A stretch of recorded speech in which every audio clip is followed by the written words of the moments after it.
The 10th edition of the Forbes Women Africa Leading Women Summit was held on the 5th of March 2025, Times Square, Pretoria, in South Africa.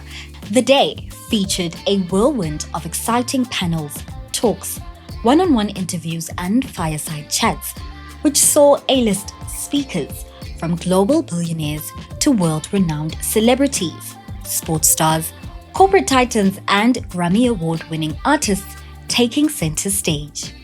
A true blockbuster production, the summit comprised of curated conversations and content that touched on the engaging topics and trends of the day and beyond. Let's get a glimpse of some of the exciting conversations that took place.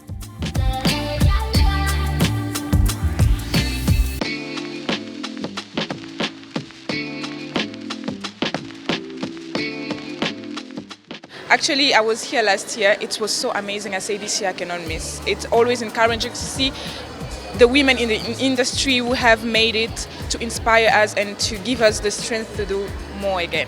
Looking forward to all phenomenal women that are going to be speaking and giving us some insight. Today, I'm looking forward to hear from all the trailblazers, like the phenomenal African women. I'm here today to celebrate women and see what other women are achieving, and hopefully can learn from some people today and get some inspiration for the future. Because we believe in transformation and empowering women into leadership.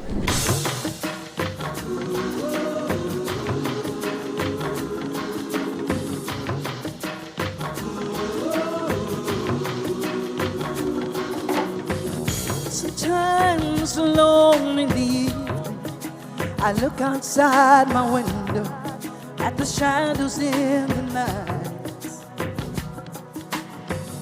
I hear the sound of distant cry, the darkness multiply, and weary hearts tonight.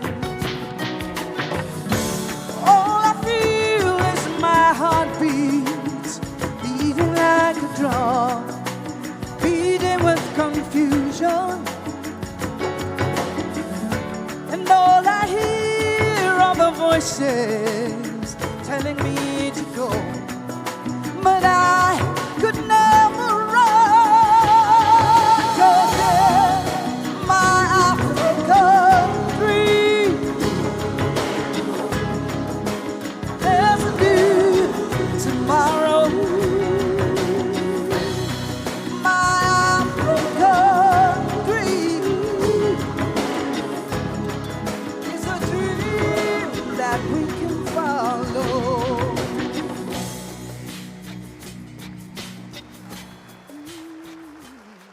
So it's on that endearing note, ladies and gentlemen, that I'd like to welcome you to the 10th Forbes Women Africa Leading Women Summit for 2025, as has been announced by the incredible voice of God. My name is Fifi Peters, and it's truly an honor to be with you on stage again.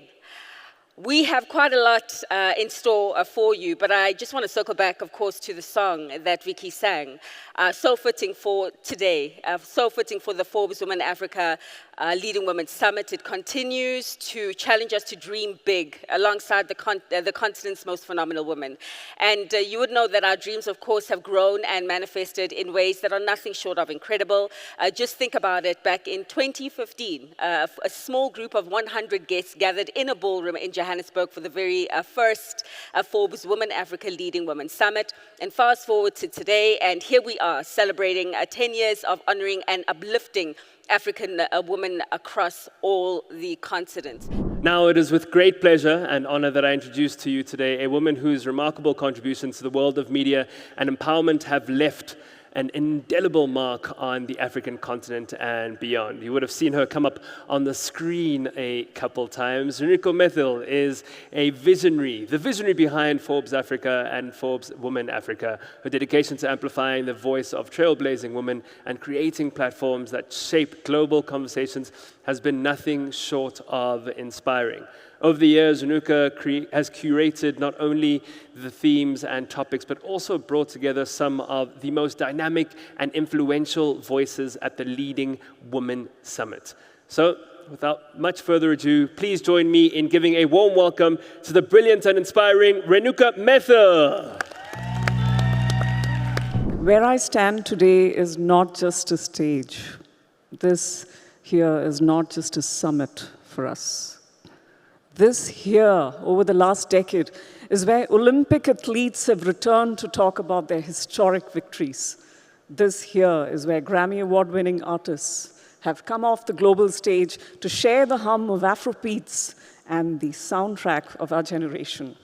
This here is where Miss Universe pageant winners have recounted moments of their crowning glory. This is where Nobel Peace Prize laureates have countered the world's shifting paradigms. This here is where billionaires in business have strategized corporate Africa's next moves.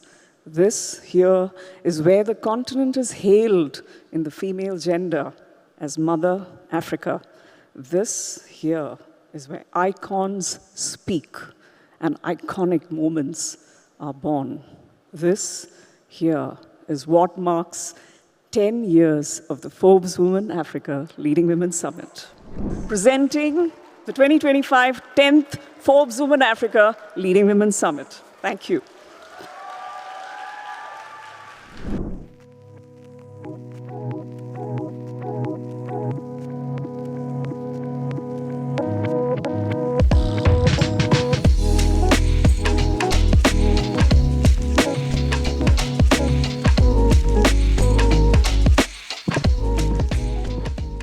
We need to learn from each other, and other people have done what we want to do, so it would be great if they can share their knowledge and then we pass it down. I mean, last year when I left here, I committed to finishing a book that I started, so that is the kind of catalytic effect coming to LWS has on people like me. I think I'm really looking forward to all the inspirational women that are going to be speaking today, hearing all their stories and really getting the motivation to continue in this woman-run industry that we are in.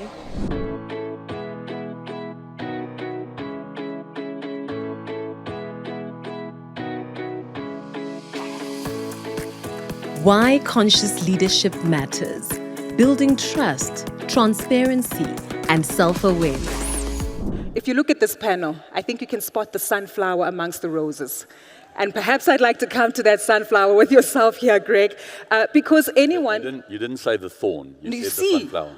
All right. Yes, sunflower. Well done, well done. Polite about it, because you're not a thorny issue, you're not a prickly pear.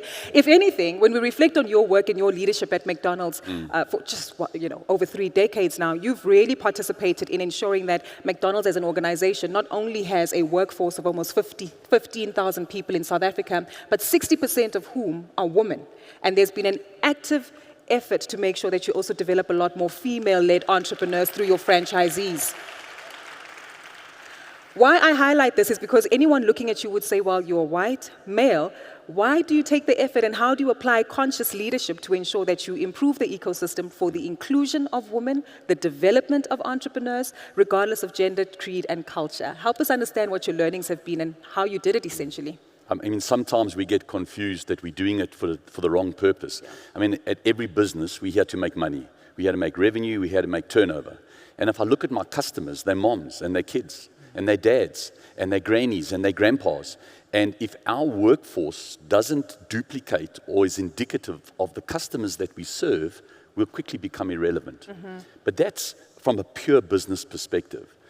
But I always say to my team, if we didn't sell hamburgers, if we didn't sell French fries, we didn't sell any of that, who would we be? Who would we want to be known for? Right. No burgers, no French fries. And we got to strip it down into our values, into our cultures. And 3 of our values is family, inclusion. I wonder how many businesses out there have a value of inclusion, where we actually call it out. It sits at a boardroom level table. It sits at a KPI to say that you're being very deliberate, because it's good for the world and it's good for business. I mean, we have 3 steps very, very quickly. It's engagement, elevate, and empower in our journey for diversity, equity, and inclusion, and women are part of that. But the first step is being deliberate. Yeah. Absolutely deliberate. You take a check 1 decade ago, say, where are we? How many women, how many men, how many colored people, how many black people, who is sitting at what level in an organization? It's a scorecard, it's a KPI, it's at board level, and we want to say we want to get from here to here. Next phase is to be supportive. you've got to give the training and the expert. And the next phase, you've got to be trusting. Because the women in McDonald's right now, through this last decade journey, are not in their roles because they're women. They're in their roles because they're the best for that particular position. And right now, in our little 1 minute conclusion, let me give you an example of trusting. So we're sitting in Menlyn, in Tshwane. And just down the road is a McDonald's in Sammy Marks. It's an icon. It's one of our 5 big restaurants. We could have built it in Brooklyn. We could have built it in Sandton. We could have built it in Century City. But we built it in Tshwane in Sammy Marks. And that's a whole story for another day. But you know what the cool thing about this building is? All right, is that the construction project manager was a lady. That the architect of that building, award-winning, was a lady. That the operations manager of that restaurant was a lady. That the restaurant manager of that restaurant was a lady. Hold on, guys, wait for this. That the director of operations for the entire region and that restaurant was a lady. 100%. So when you get to that third evolution where it just takes care of itself, trust the women, they're great at doing what they want. They don't have to be in position because they're ladies anymore. 100%. I think that's so critical in terms of understanding the capacity, the skills, and of course the trust that is developed. But that trust needs to be right across the ecosystem, right? From our male participants, from our female peers as well, and even in terms of the capacity that we as leaders, female leaders have within these organizations. Delivering the keynote address before the panel discussion on what Visa is doing with their She's Next campaign was Ida Diarra, Senior Vice President and Head of Sub-Saharan Africa at Visa. Remember when I said, you know, when women thrive, communities and economies thrive as well? This is even more relevant today in today's digital economy. And we need to make sure that we increase women participation in that agenda. And let me give you a few examples, When we look at internet access today, 30% of women have access to the internet compared to 42% men.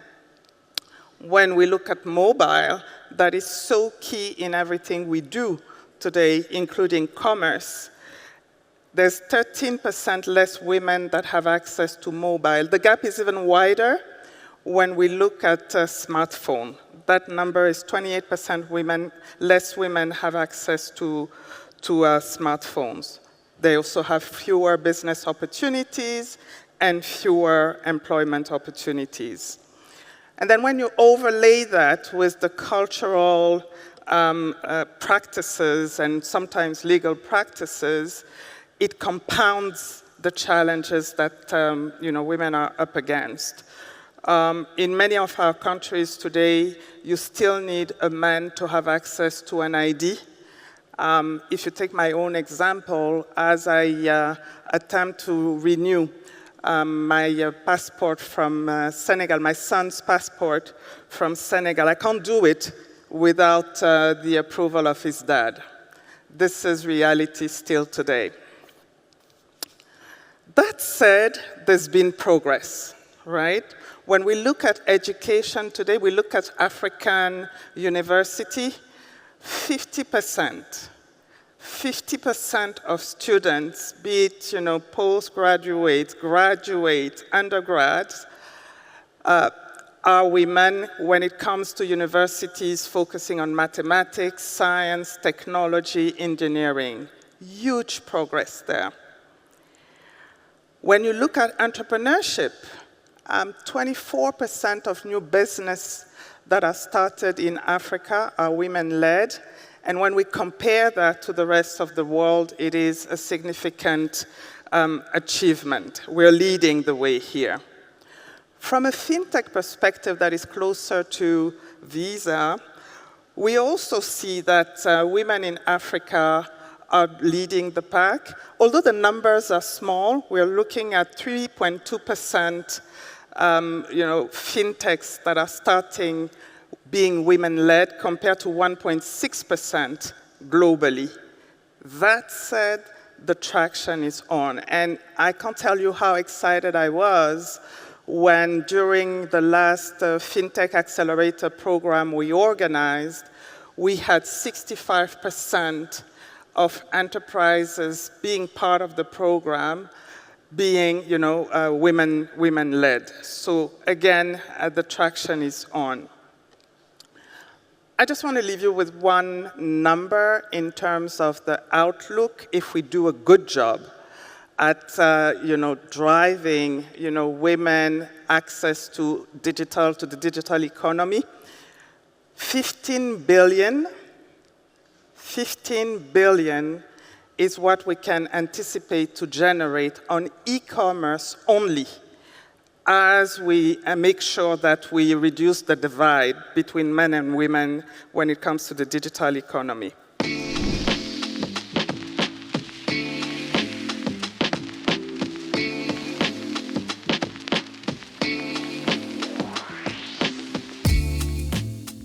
Lineshri, I suppose in terms of addressing the gender gap, and your view on what you think technology will do to either close it or widen it. I mean, I've heard different arguments regarding both. It depends who you're talking to.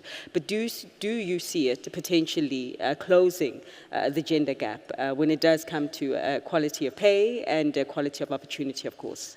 Yeah, so I think when you think about technology developments, you have to think about, one, does it meet the need, and two, how accessible it is. And I think that, I'll deal the second point first in terms of accessibility. I think we have to find ways to make the technology accessible to women. We know that SMEs are the lifeblood of the economy on this continent, and majority of the SMEs are actually women-run. But they still face a lot of challenge in getting access to funding, in getting access to networks, in getting access to mentorship. And I think those are the things that we're going to need to work on in order to bring the access for women to use the technology. And I think the second way that we're going to bridge the divide is meeting women where they are in their, I think you spoke about, in the different life stages, and using things like e-commerce, using technology, using AI to enhance what you're doing as another alternative, enables women to still build their businesses, but leveraging technology to enable them.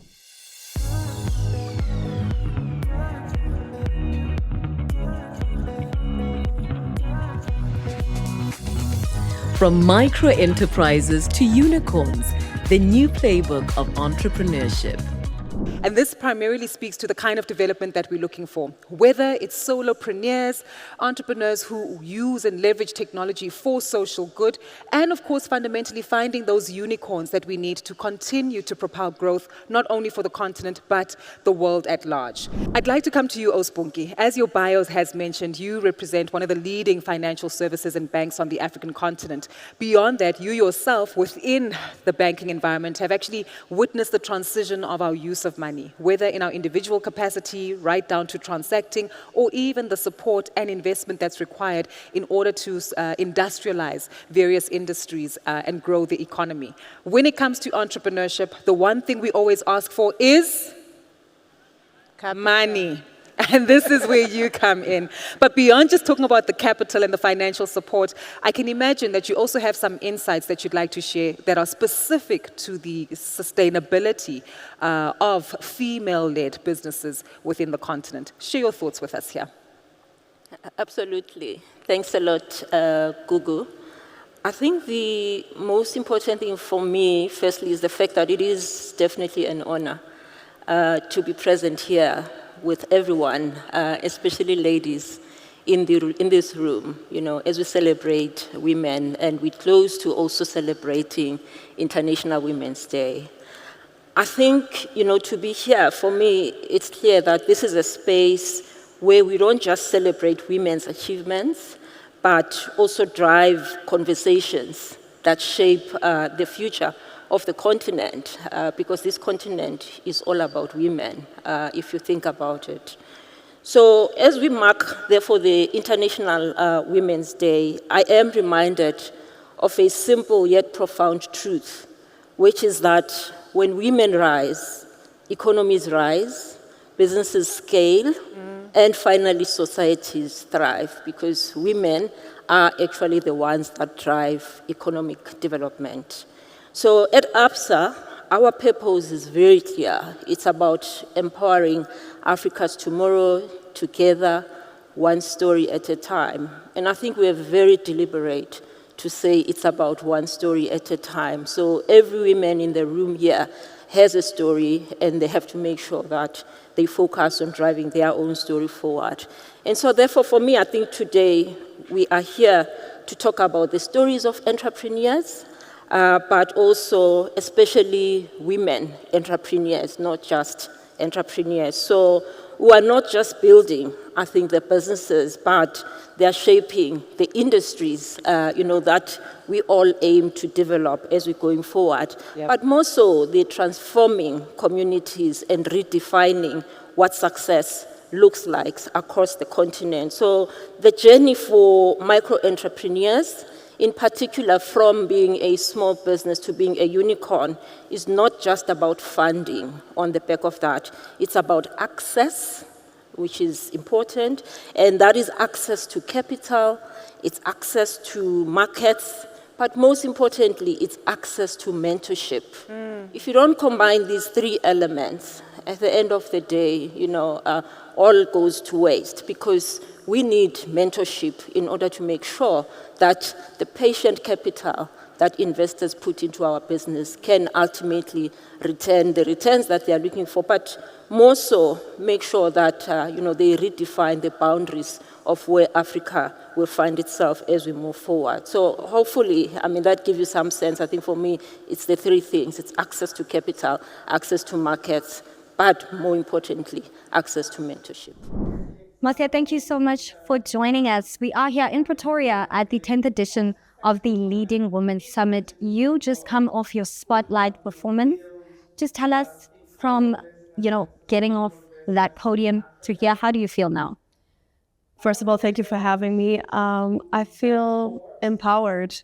I was already empowered before, but I feel that feeling is amplified by a lot. It was quite scary at first to be that vulnerable, but I think that we all go through a lot, and sometimes we don't talk about these things. So it was very powerful talking about how something that was very traumatic, how I turned it into a superpower moment, basically. So I feel very good. I really want to continue on and explore some of the work that you do in the digital economy. Just tell us a little bit about that and why you feel representation, particularly of women, is so important. So I went into the travel space because at the age of 10, I remember flicking through many travel guides and travel books and not seeing anyone that looked at me. And I made a very silent promise to myself that one day I was going to change it. And fast forward 2 decades, I have traveled to over 88 countries, across 200 cities, covering 6 continents. And I showed out my social media platform, and a lot of time I still get a response that, wow, Bolumi, I've decided to visit this place because I saw you there. Because every time I've searched, I've never seen anyone that looked like me. So the power of representation is so, so crucial. And moving on to that, I was like, you know what? Because it took me 74 days to London to Lagos. Some people disqualify themselves from doing such a journey. Oh, I cannot do 74 days. So I was like, you know what? I just launched a travel show called 1 Week. Even if it's just 1 week you have, that allows you to explore, especially the African continent. Because one thing is that the narrative that is pushed out there is not true. And you cannot replace a narrative, if you don't put your own narrative out there. So I was like, I'm going to put a production, a film, a travel show that allows you to showcase the continent in such a beautiful way and allows people to actually want to explore. So definitely representation is so important. I hope people get to watch that and see themselves in those spaces and hopefully book a ticket to go explore the continent by themselves. So I'm excited for that to come out. Nisi, thank you so much for joining us. We are at the end of the 10th edition of LWS, and you were in the spotlight. Yes, I was. Share a little bit about how that was and how you feel after your performance. I feel awesome. I think it was fantastic. I was able to tell a story that not many people know outside of my close circle. So this is the platform where I have said this story for the first time in a public position, in a public setting. So I feel a great sense of welcome. I feel a great sense of recognition in the room as well. And it felt really good talking to people who have gone through their own challenges and who have come out even stronger about your own experiences and getting the feedback from the room. I want to talk about your work as a spoken word artist. You operate in the creative economy, the creative space. What do you think African artists need now more than ever as our African content or African creative economy is rising onto the global stage? What do African artists need the most? I think first and foremost, it's beautiful that we have platforms like Forbes that is supporting creatives. I think we need more of these platforms where voices are able to be amplified for the artist, and not only just as a creative, but also as a human, as a person, then you get to connect better with the artist. Of course, finances is key, but I think collaborations is the best. They always say your social capital is what builds you and makes you who you are. You can have all the money in the world, but if you do not have the love and the people in it, then it's a waste. So African creatives, I think, more collaborations, I think, more platforms that amplify their voices, but most importantly, them always believing in themselves. Thank you so much for joining us. We are here in the heart of the 10th edition of the Forbes Women Africa Leading Women Summit, and you hold a pivotal role. You are one of our spotlights. Yes, I am. You just come off the podium right here into studio. Tell us a little bit more about what that experience was like. Being on that stage, I felt like, I was in front of powerful people that reach across different corners in the continent. And it's not just a feeling, it's a reality, it's fact. Everybody in this room is somebody major, somebody big, somebody that can actually take my craft, my talents, my brand to the next level. They are all in this room. So, giving the opportunity to also speak, some of the things that I said on that stage are things that I know, but I've never spoken out. So in the moment I'm speaking it, I'm hearing myself, and it's my truth, it's my story, and just living in the authenticity of that moment, I said to myself, oh wow, girl, you are certainly doing something very important and great for yourself. So it was humbling, it was inspiring, and at the same time, I felt this strong connection in the room. And I was like, finally, I'm in the pack, with my peers, and it was a great feeling. Chloe, thank you so much for joining us. We have just concluded the 10th edition of the Forbes Women Africa Leading Women Summit. You were in the spotlight. Just share a little bit about what that was like and what some of your takeaways are. So it was extremely nerve-wracking. I was extremely stressed, but the people that were around me and the other spotlighters made it so much easier for me, and they did so much for me. And honestly, it was the most amazing experience I've ever had, being able to share my story and having that opportunity. So honestly, I have no regrets. Minister, first and foremost, thank you so much for joining us, not only here in our studio, but as well as at the 10th edition of the Forbes Women Africa Leading Women Summit. You just come off the stage giving a talk about your journey. Just please give us a brief overview or highlight from what that experience was like. Thank you for welcoming me. It's a great pleasure to be here, and I am thoroughly enjoying my experience at the summit. My journey was nothing short of unexpected, but it is one of those journeys that truly show that your purpose will always find you. I started off as a legal practitioner, practicing in the courts of Botswana. I'm an attorney at law. I studied at the University of Botswana. Following my graduation 2 years after practicing, I contested for Miss Botswana and was crowned Miss Botswana 2022. Prior to being crowned, around 2018 or thereabout, I started my program. It's called the Genesis Project, and it's running under the Lesotho Chamber Foundation. It's aimed at creating a conducive environment for children who are living in poverty by giving their parents those behavioral attributes that are necessary to create that conducive environment despite limited financial means. Fast forward, I represented my country in India at Miss World. It was the most thrilling experience. I absolutely loved it, and I enjoyed every bit of sharing my culture with the world. I enjoyed every bit of sharing myself with the world and sharing the beauty of my country with the world. And I witnessed my country be united during that time. And I came back to Botswana to continue with the charity work and continue working with the Miss World organization, continue working with various organizations in Botswana for the betterment of my people.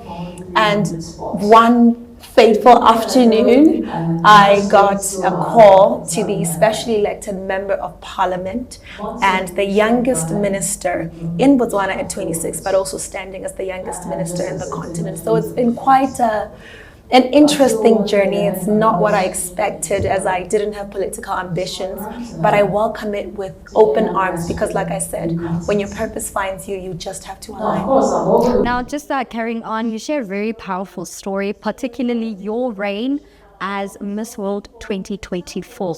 One, give us the opportunity and insight into what that means. Some of the plans also you have for your reign. Yeah. So I was very honored to get an opportunity to represent my country on the international stage, which came as a result of winning Mrs. South Africa.